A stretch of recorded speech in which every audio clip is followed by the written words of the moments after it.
The shuttle landed on Station Harmony 7 at exactly 800 Galactic Standard Time. The doors opened with a soft hiss, and out stepped a small figure carrying a single bag. Park looked up at the massive station floating in space and felt nothing. She had stopped feeling things a long time ago. The Galactic Academy of Relations was the most famous school in the known universe. Students came from every corner of the galaxy to study here. They learned about different species, different cultures, and different ways of thinking. The academy had been running for 3,000 years. In all that time, they had never accepted a human student. Until now. Walked through the long corridors following the directions on her tablet. Other students stopped and stared at her. She was used to starring. Humans were new to the galaxy. They had only been discovered 15 years ago, and the discovery had not been peaceful. The first contact war had lasted 3 years. 3 years of blood and fire and death. 3 years that changed everything. She found her classroom and stood outside the door for a moment. Through the window, she could see her new classmates. They were tall, blue-skinned with their elegant robes and superior expressions. There were large insect-like creatures with hard shells and sharp mandibles. There were floating jellyfish-like beings that glowed with soft light. All of them were talking and laughing. All of them stopped when she walked in. The room went silent. Every eye, every sensor, every antenna turned toward her, walked to the back of the classroom without saying a word. She sat down in the corner seat and placed her bag on the floor. She took out her tablet and a notebook. Then she waited. A female leaned toward her friend and whispered something, heard it perfectly. Her hearing had been enhanced during her service. The said, "Is that really a human? They look so ordinary." Her friend whispered back, "Do not let appearances fool you. My father fought in the war. He said humans are the most dangerous things in the galaxy." Pretended not to hear. She opened her notebook and began reviewing her notes from the previous orientation. The door opened again and Professor entered. He was an ancient, his blue skin faded to pale gray with age. He had taught at the academy for 400 years. He had seen species rise and fall. He had watched empires crumble and new ones take their place. But even he seemed uncomfortable as he looked at.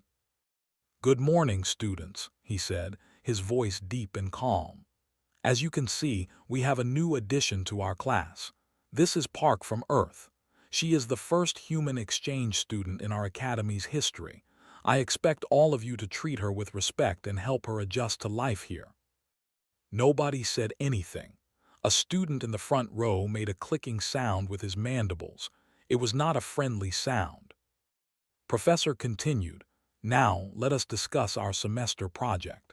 As you know, this class focuses on understanding newly contacted species. We study their history, their psychology, their culture. This helps us build better relationships with them in the future." He pressed a button on his desk, and a large holographic display appeared in the center of the room. "This semester, we will be studying humanity." The reaction was immediate. They shifted uncomfortably in their seats. The students went very still. They flickered with colors that showed fear and curiosity mixed together. Everyone glanced at. She did not look up from her notebook. Professor raised his hand for silence. "I know this is unusual. Normally, we do not study a species when a member of that species is present. But the Galactic Council believes this is an important opportunity. We can learn not just from documents and recordings, but from direct interaction." A student raised his hand. "Professor, is this wise? The war ended only 12 years ago. Some wounds are still fresh." The student in the front row clicked again. "My hive lost thousands to the humans. My own blood brother died on Earth, and now we must sit in the same room as one of them." Professor's expression was patient. "I understand your concerns, but the war is over. The alliance has been formed. Humans are now part of our galactic community, whether we like it or not. The purpose of this class is understanding, not revenge." Made an angry sound but said nothing more. Finally looked up. Her eyes moved across the room, taking in every face, every position, every possible threat. It was automatic. She could not stop herself from doing it. Old habits died hard. Her eyes met compound gaze that was large even for his species. His shell was dark brown with battle scars. He had fought in the war too. She could tell. Warriors recognized each other. She looked away first, not out of fear. She simply had nothing to prove. Professor began his lecture about human history. He talked about Earth, about human evolution, about their early civilizations. Listened with half attention. She already knew all of this. What she did not know was how much the galaxy knew about the war, about what really happened, about what she had done. She would find out soon enough. When the class ended, the other students left quickly. Nobody talked to her. Nobody even looked at her, packed her things slowly and walked out alone. In the corridor, she passed a window that showed the vast darkness of space. Somewhere out there was Earth, her home, the place she had killed to protect. She kept walking. The past was behind her. She had to believe that. She had to believe she could be something other than what the war had made her. But deep down, she knew the truth. The war never really ended, not for people like her. 2 weeks passed at the academy. Attended every class, completed every assignment, and spoke to no one unless required. She ate alone in the cafeteria. She studied alone in the library. She walked alone through the station's gardens. The other students avoided her like she was a disease. She did not mind. Loneliness was familiar. It was almost comfortable. On the 15th day, Professor announced that they would begin watching the documentary series about human warfare. The series was called Human Conflict, a study in calculated brutality. It had been made by historians using footage collected from Earth and from the First Contact War. This documentary is not easy to watch, Professor warned. Human warfare is different from what most species practice. They do not follow the traditional rules of conflict. They do not fight for honor or territory alone. They fight to win, at any cost. The lights dimmed. The holographic display flickered to life. Sat in her usual spot in the back corner. Her face showed nothing. The documentary began with ancient human history. It showed primitive humans fighting with sticks and stones, then swords and arrows, then guns and cannons. The technology changed, but the violence only grew worse. The narrator, a calm voice, explained each conflict with clinical detail. The students watched the trenches of the First World War. They saw soldiers dying in mud and poison gas. A student named turned pale green with horror. The looked sick. Even the seemed disturbed. Then came the Second World War. The atomic bombs, the cities turning to ash in an instant, the death counts in the millions. How did they survive this? Whispered a female. How did they not destroy themselves? Professor paused the documentary. That is an excellent question. Human historians call the period after their atomic weapons development the Cold War. For 50 years, humans lived under the threat of complete destruction. They could have ended their species at any moment, but they did not. Some scholars believe this period shaped human psychology in fundamental ways. They learned to live with fear. They learned to function under impossible pressure. He resumed the documentary. More wars followed. Vietnam, Korea, the Middle East. Humans fighting humans with increasing sophistication.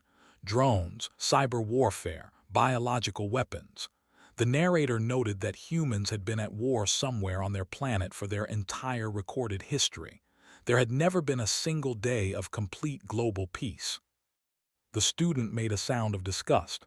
They are savages. They cannot even stop killing each other. Professor raised a hand. Remember, we are here to understand, not to judge.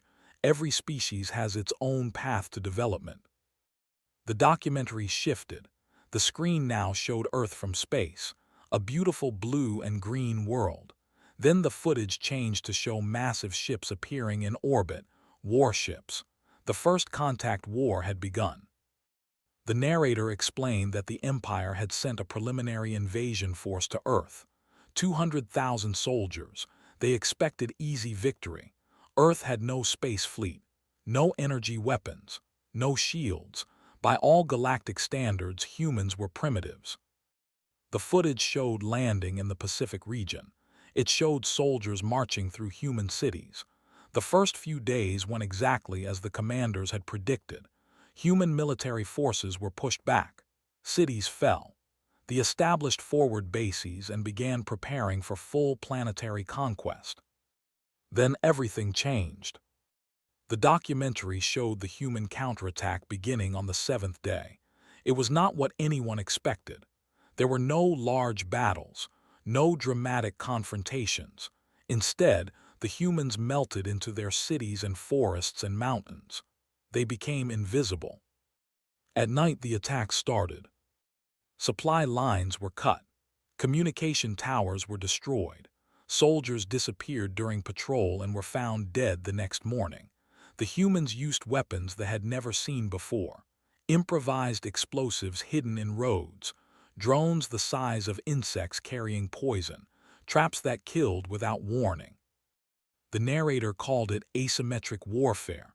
They called it terrorism. The humans called it survival. A segment began about Operation Midnight Sun.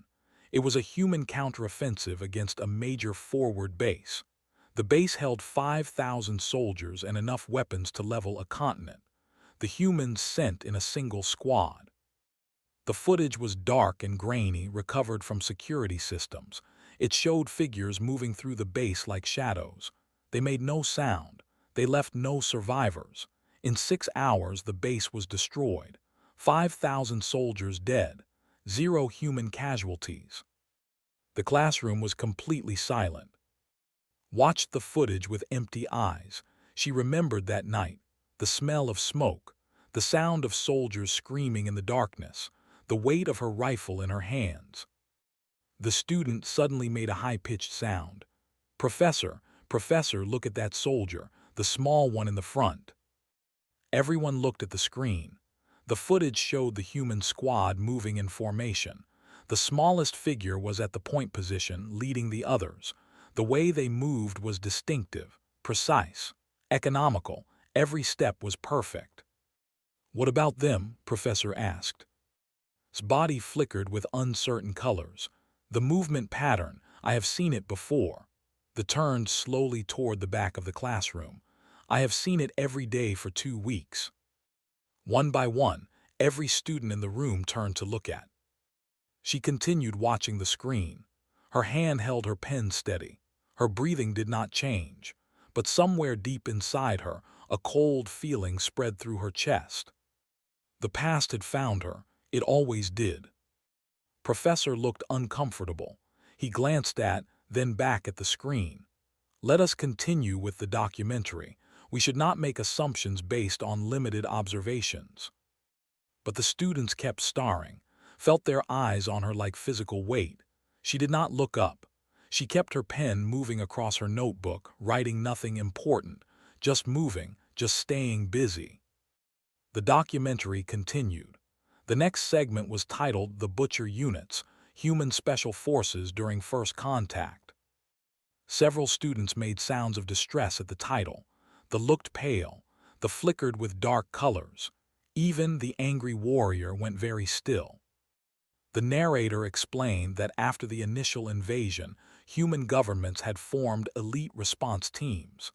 These teams were given one mission: kill commanders and destroy infrastructure. They were not regular soldiers. They were something else entirely. The footage showed different units in action. Each one had a Phantom Squad, Death's Hand, Night Hunters. The documentary showed their confirmed kills, their success rates, their methods. Every unit was terrifying in its own way. Then the screen changed to show one particular unit, Reaper Squad. Reaper Squad was the most successful and most feared of all human special forces units, the narrator said. Across 23 operations spanning 18 months, they eliminated 847 confirmed personnel. They suffered 0 casualties, 0 wounded, 0 captured. The numbers appeared on screen. The students stared in disbelief. That is impossible, I said. No unit can maintain those numbers. The mathematics alone suggests they should have suffered at least 30% losses. The narrator continued. Reaper Squad operated primarily at night. They specialized in infiltration, assassination, and psychological warfare. Soldiers who encountered them and survived reported extreme fear reactions. Many refused to continue fighting. Some took their own lives rather than face Reaper Squad again. Footage began playing. It was dark, captured by night vision systems. Figures moved through a military compound. They wore black tactical gear and face coverings. They moved in perfect coordination, like a single organism with many bodies. One figure was smaller than the others. This figure was always at the front, always moving first, always finding the targets. The documentary highlighted this figure with a glowing circle. This operative was designated RS-7 by intelligence. Human records later identified this individual by their ghost. The footage showed Ghost in action. The operative moved through the compound like smoke. Guards fell without making a sound. Doors opened silently. Alarms never triggered. In one segment, Ghost eliminated 11 soldiers in under 90 seconds. It did not look like fighting. It looked like something else, something worse. RS-7 Ghost was personally responsible for 127 confirmed eliminations, the narrator said. This made Ghost the single deadliest individual combatant of the First Contact War. Suddenly stood up. His mandibles were clicking rapidly. His compound eyes were fixed on the screen with terrible intensity. I know that name, he said. Ghost. My hive spoke of Ghost. They said Ghost was not human. They said Ghost was a demon wearing human skin. The footage continued. A supply run. The squad had stopped to rest and drink water. Ghost removed their tactical mask for just a moment. The face on screen was young. Female, Korean features, tired eyes, a small scar on the left cheek. Every student turned to look at.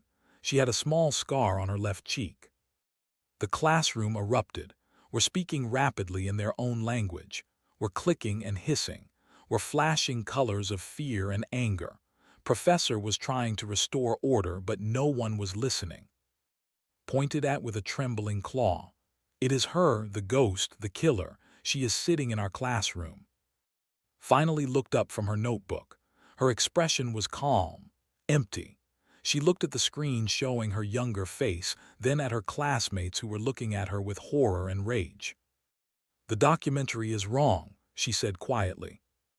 Everyone went silent, even stopped clicking. What? Professor asked. Closed her notebook. The documentary says 127 confirmed eliminations. The actual number was 134. Your intelligence department miscounted. 7 kills were attributed to other operatives by mistake. The silence that followed was the deepest silence had ever heard. Not even the station's air system seemed to make sound. Made a strange noise. It took a moment to realize it was laughter. Bitter, broken laughter. She corrects our count, he said. She sits among us and corrects our count of her kills, as if she is proud. Met his compound eyes. I am not proud, but I am accurate. There is a difference. Professor raised both hands. Everyone, please remain calm. This is exactly the kind of situation the Galactic Council hoped to address through this exchange program. We must discuss this rationally. Rationally, a female in the second row stood up. Her voice shook with rage. She killed our people. She slaughtered our soldiers in their sleep, and we are supposed to be rational. Stood slowly. Every eye in the room tracked her movement. Several students moved back involuntarily. Even now, even surrounded by enemies, she moved like a predator. She could not help it. It was simply how she was. Yes, she said. You are supposed to be rational, because the war is over, because I am not here to fight. And because if I wanted to kill anyone in this room, this conversation would not be happening. It was not a threat. It was simply a fact. Everyone in the room understood that. Picked up her bag. I will leave now. Professor, I apologize for disrupting your class. She walked to the door. No one tried to stop her. No one said a word. She opened the door and stepped into the corridor. Behind her, she heard's voice, quiet now. What have they sent us? What kind of monster walks among us wearing a student's uniform? Kept walking. She had been called monster before. It did not hurt anymore. Nothing really hurt anymore. That was perhaps the worst part. 3 days passed. Did not return to class. She stayed in her small room in the student housing section, reading reports and waiting. She knew something was coming. She could feel it the way she used to feel enemy patrols in the darkness, a pressure in the air, a change in the rhythm of things. On the 4th morning, someone knocked on her door. She opened it to find Professor standing in the corridor. Behind him were 2 station security officers. They looked nervous. "Miss Park," Professor said, "the Academy administration has received several formal complaints about your presence. However, the Galactic Council has reviewed the situation and determined that you have committed no crime. You are still a registered student and have every right to attend classes." Nodded and the complaints. The Student Council demanded your removal. The families expressed concern. The collective submitted a petition. He paused. All requests were, the Council believes your continued presence serves an important diplomatic purpose. "I am a symbol," said. It was not a question. "You are an opportunity," Professor corrected. "A chance for understanding. The Council hopes that if former enemies can coexist in a classroom, perhaps our civilizations can coexist in a galaxy." Almost smiled. Almost. That is a lot of weight to put on one person. "Yes," Professor agreed. "It is. I am sorry." Returned to class the next day. The atmosphere was ice cold. No one spoke to her. No one sat within 3 seats of her, stared at her with open hatred throughout the entire lecture. She ignored him and took her notes. The documentary series continued. More footage, more statistics, more horror, watched herself on screen again and again. Operation Blackout, Operation Silent Thunder, Operation Final Dawn. Each one brought back memories she had tried to bury. At the end of the 5th documentary session, finally broke. He stood up so fast his chair crashed to the floor. His mandibles were spread wide in challenge display. "I cannot do this," he said. "I cannot sit here pretending she is just another student. She killed my uncle." The room went silent. Even Professor stopped speaking. Pointed at the screen, which was frozen on footage from Operation Blackout. "Commander Iran, my mother's brother. He led the forward command station in what humans call Japan. Your documentary shows his death. It shows her entering his quarters in the night. It shows her killing him while he slept." Looked at the frozen image. She remembered that night clearly. The rain on the roof, the smell of bodies, the way the commander had woken at the last moment and looked at her with something like recognition. "Yes," she said, "I killed Commander Iran." Made a sound of rage and pain mixed together. "You admit it just like that. No denial, no excuse." "Why would I deny it?" She faced across the classroom. "I killed many commanders. Your uncle was one of them. I am not going to pretend otherwise. He was a great warrior. He was beloved by his hive. He had 3 mates and 17 offspring, and you murdered him like he was nothing." His expression did not change. He was about to order an orbital strike on Seoul. Hesitated. "What?"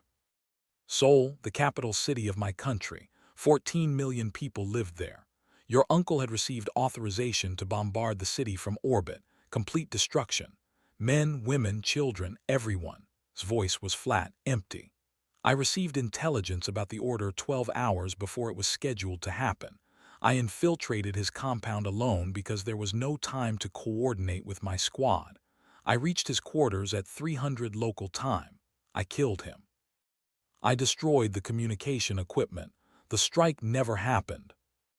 The room was completely silent. 14 million people repeated. "That is what I saved that night. That is why your uncle had to die, not because I enjoyed it, not because I wanted revenge, because it was him or 14 million innocent people, and I made my choice." Stood frozen. His mandibles had stopped clicking. His compound eyes were fixed on her with an expression she could not read. A student name spoke up quietly. Is this true? Was there really a planned orbital strike?" Professor checked his tablet. His face was pale. "I am accessing classified war records now. The Galactic Council released these after the peace treaty." He read in silence for a moment. Then he looked up. "It is true. Commander Oran had received orders to destroy Sol. The operation was cancelled due to his death and the destruction of communication systems at his base." More silence. The students looked at each other. They looked at. His voice was barely a whisper. "I did not know this." "No," said. "You did not. Because your hive taught you that your uncle was a hero who died fighting human savages. They did not tell you what kind of hero he really was." Sat down slowly. He looked like something inside him had broken. Remained standing. "I am not asking for forgiveness. I do not expect understanding, but I will not apologize for what I did. My people were dying. My world was burning, and I did what was necessary to make it stop." She looked around the classroom at all the alien faces watching her. "That is what humans are. We do whatever is necessary. We break every rule. We cross every line. Because when the choice is between survival and honor, we choose survival. Every time. And if that makes us monsters in your eyes, then so be it. We are alive. Our children are alive. Our planet is still there. That is what matters." She sat back down. She opened her notebook. She began writing. After a long moment, Professor cleared his throat.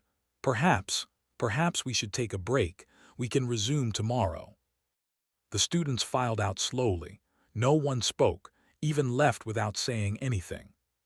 Stayed behind. She sat in the empty classroom for a long time, staring at nothing. She had told the truth. She had explained her choices, but somehow she did not feel any lighter. The weight was still there. It would always be there.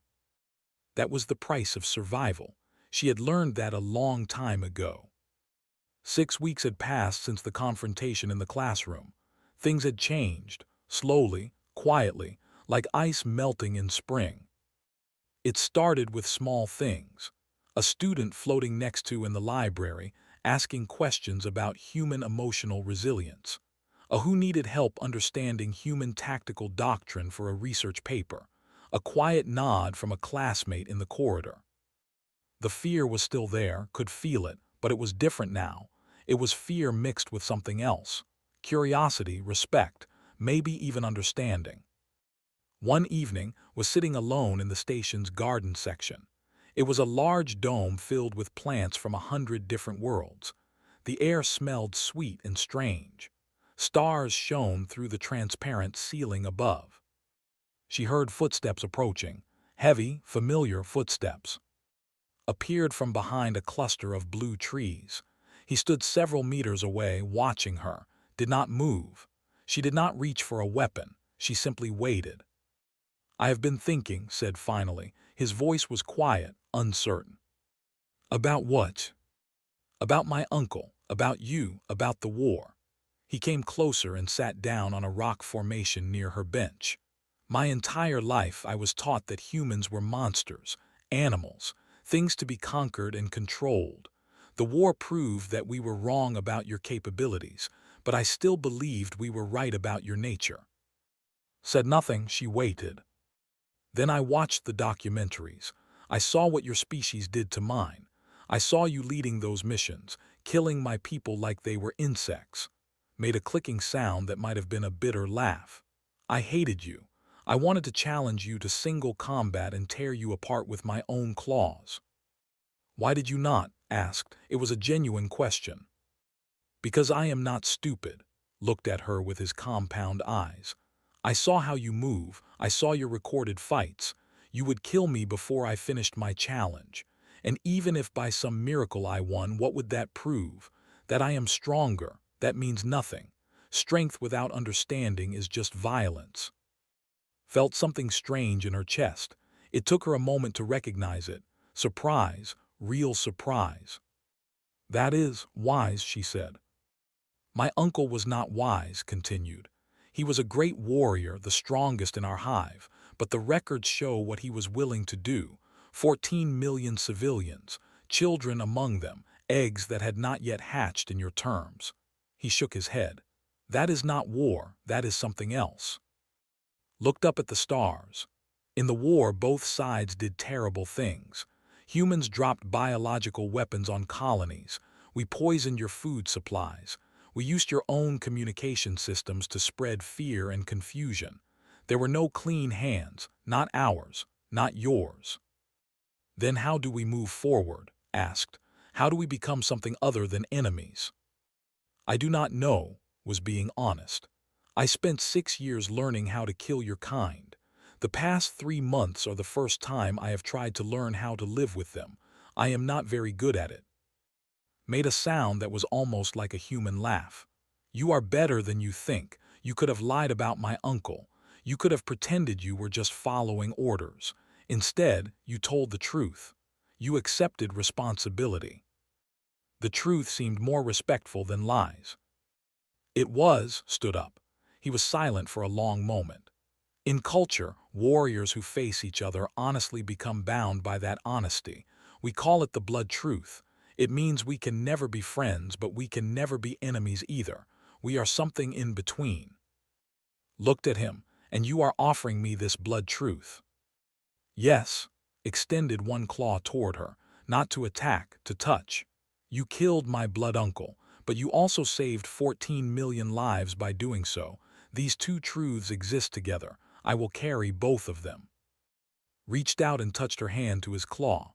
His shell was hard and warm, strange but not threatening. Thank you, she said quietly. Nodded and walked away into the garden, watched him go. Over the following weeks, more students approached her. They wanted to understand human emotions. How could a species feel so much and still function? How did they carry such heavy feelings without drowning in them?